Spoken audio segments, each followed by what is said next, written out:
Hello and welcome to KG lyceum. आज हम लोग BHIC 101 के लेक्चर्स को आगे बढ़ाएंगे और हम लोग आज देखेंगे debate about the origin of Harappans.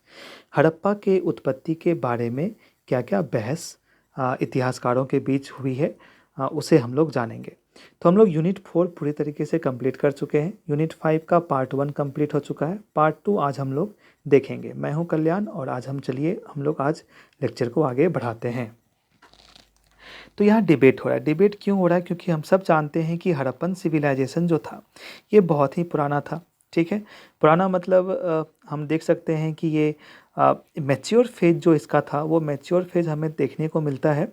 तो 1700 BC के आसपास ना, ये हम 1700 BC से इस तरीके से मैं इसे देखूँ, 2400 BC से लेकर के 1700 BC के आसपास ये मैच्योर फेज था। और इससे पहले वाला फेज क्या कहलाया? तो अर्ली हड़प्पन फेज कहलाया। तो कुछ चेंजेज इस वक्त आई, कुछ चेंजेज इस वक्त आई, और इन सारे चेंजेस पे क्या, और एक सभ्यता जो हड़प्पा के साथ साथ डेवलप कर रही थी दुनिया में, वो थी आपको मेसोपोटामिया का सभ्यता। तो उसको लेकर के भी इतिहासकार सबको जोड़ करके कोई कहते हैं ये इंडिजिनस ओरिजिन था, मतलब स्वदेशी मूल का ये सभ्यता था। कोई कहता है ये विदेशी मूल का सभ्यता था। तो हम लोग आज जानने की कोशिश करते हैं कि कौन से इतिहासकार ने इसे स्वदेशी कहा और किसने इसे विदेशी कहा और क्यों कहा। ठीक है, तो जब हम बात करते हैं स्वदेशी की, तो हम जानते हैं कि ये इंडियन सब कॉन्टिनेंट का जो भी एरिया था, जो ये जैसे इंडिया का ये एरिया आप ले लीजिए, ये वाला एरिया इंडिया का, और ये वाला पूरे के पूरे इस एरिया में, तो ये सारे एरिया में जितने भी सभ्यता पनपी, ठीक है, तो इस सभ्यता से मिला जुला अगर यहाँ पे हमें हड़प्पा के टाइम में दिखता है वो सभ्यता, तो हम बोलते हैं इसे इंडिजिनस, मतलब स्वदेशी मूल का है। मतलब ये जो सभ्यता है वो इसी आसपास की सभ्यता का प्रभाव है। लेकिन जो कहते हैं विदेशी सभ्यता, उनका कहना है कि अगर मान लेते हैं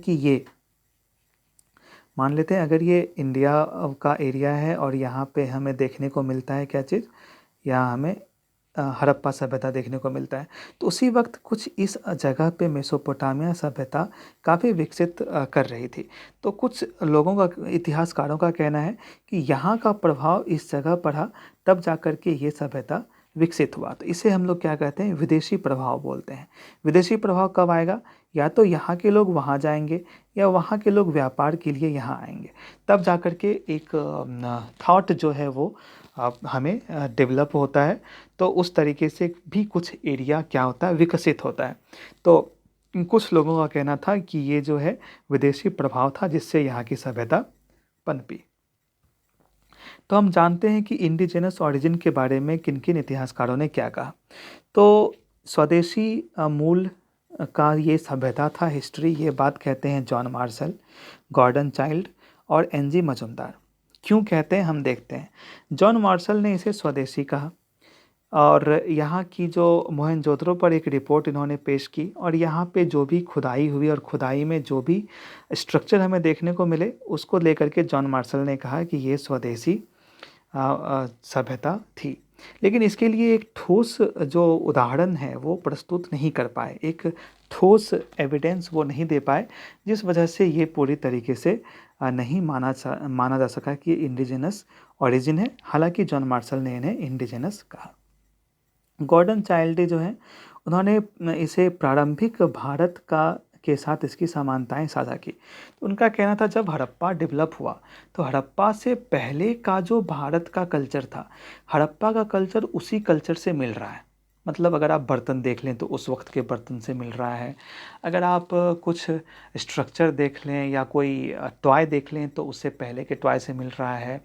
अगर आप कोई रहने के लिए अगर आप कोई स्ट्रक्चर देख रहे हैं तो वो पहले के स्ट्रक्चर से मिल रहा है।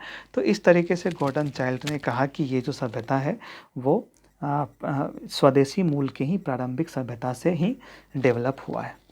ठीक है, इसलिए वो गॉर्डन चाइल्ड ने इसे विशेष रूप से भारतीय कहा, क्योंकि ये भारतीय सभ्यता से मिलता जुलता है उनके अनुसार।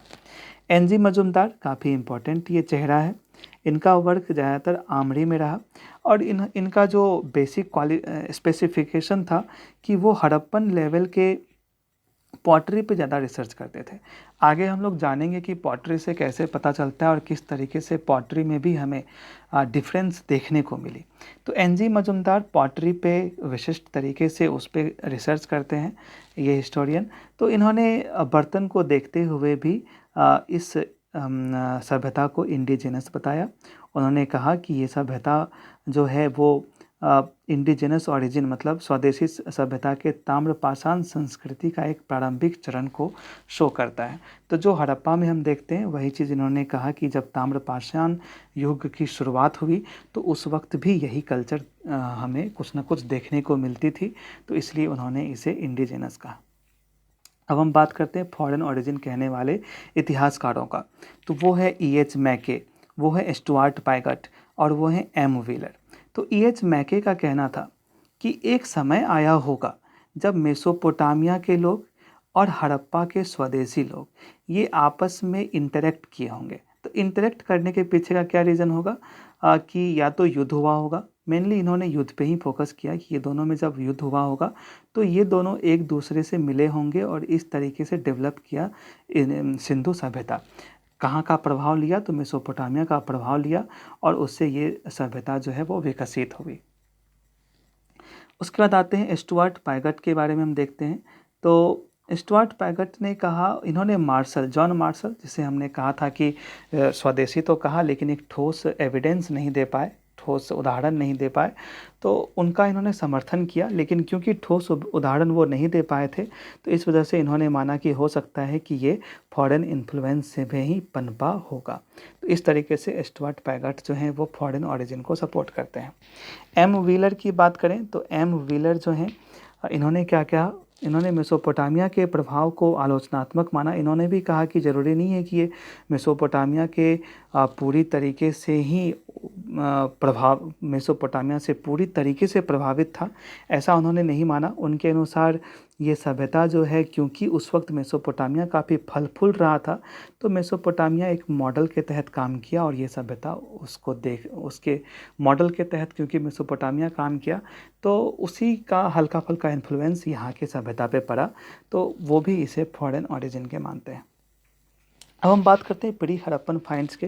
कुछ इतिहासकार ये कहते हैं कि जब हम हड़प्पा की खोज किए, जब खुदाई हुई, तो खुदाई के नीचे जब और खुदाई हुई तो हमें पता चलता है कि ये पुराने इंडिजिनस ओरिजिन का जो सभ्यता था, जो वहाँ के लोग इसे यूज़ करते थे, मतलब जो 3500 BC के आसपास, 4000 BC के आसपास के जो सभ्यता थी, उसी से ये हड़प्पा सभ्यता मिलता जुलता है। तो इसे प्री हड़प्पा फाइंड कहा गया। इसमें F.A. खान जिन्होंने कोट दीजी पे काम किया, कोट दीजी में क्या मिला? तो यहाँ पे एक सीटाडेल मिला। सीटाडेल क्या होता था कि कोई अगर मानिए ये शहर है, ठीक है, ये कोई शहर है, तो एक भाग होता था ऊंचा और एक भाग होता था नीचा। तो ऊंचा वाला एरिया जो हाइट पे होता था, वहाँ पे बड़े बड़े जो रॉयल लोग होते थे वो रहते थे, पंडित अगर होते थे तो वो रहते थे, और नीचे वाले एरिया में आम लोग, मजदूर, ये सब का एरिया होता था। तो सीटाडेल हमें कोट दीजी में से मिला और ये चीज़ वो बोलते हैं कि ये प्री हड़प्पन फाइंड्स है। ये पहले से ये मतलब ये सब जो मिला है वो हड़प्पा के नीचे के एरिया से मिला है, मतलब ये पूरी तरीके से इंडिजिनस ओरिजिन है। और ये सारी बातें 1960 के दशक में बातें हुई इस पर प्री हड़प्पन फाइंड्स की। तो प्री हड़प्पा क्या है, इसके बारे में हम लोग आगे के लेक्चर में पढ़ेंगे। वो लास्ट लेक्चर होगा और इम्पॉर्टेंट लेक्चर होगा, क्योंकि क्वेश्चन अगर बनेगा तो वो प्री हड़प्पा से बनता है। इससे पहले हम लोगों ने जो ये टॉपिक देख रहे हैं, ये बस एक समझ विकसित करने के लिए है। इसमें आप लोगों को बस उन इतिहासकारों की बातें याद रखनी है जिन्होंने इसे इंडियन स्वदेशी मूल का कहा, जिन्होंने इसे विदेशी प्रभाव से प्रेरित बताया। बस उन सारे इतिहासकारों को आप लोग देख लेंगे। कालीबंगन में भी जो खोज हुई तो उसमें भी ये प्री इंडस सेटलमेंट को दिखाता है कि ये जो हड़प्पा कालीबंगन में जो दिख रहा है सभ्यता, वो इंडस सेटलमेंट के आने से पहले जो सभ्यता थी उससे मिलता जुलता है। तो ये सारे टॉपिक पे भी बात की गई। उसी तरीके से ए घोष जो कि घग्गर वैली पे काम करते हैं, इन्होंने भी कहा कि ये जो है प्री हड़प्पा फाइंडिंग है। तो हमने यहाँ पे 3 चीज़ें देखी। एक वो इतिहासकार जो इंडिजिनस बोलते हैं, दूसरा वो इतिहासकार जो फॉरेन ओरिजिन बोलते हैं, और तीसरा वो इतिहासकार जो प्री हड़प्पा मतलब हड़प्पा के पहले के कल्चर से इसको जोड़ रहे हैं, वो मिलते हैं। तो आज के लेक्चर में इतना ही था जिसे आप लोगों को जानना है अच्छे तरीके से। बाकी जो है प्री हड़प्पा पे एक सेपरेट लेक्चर आएगा जो कि इस यूनिट 5 का आखिरी लेक्चर होगा।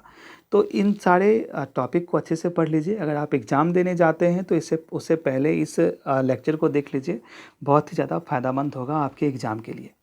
धन्यवाद।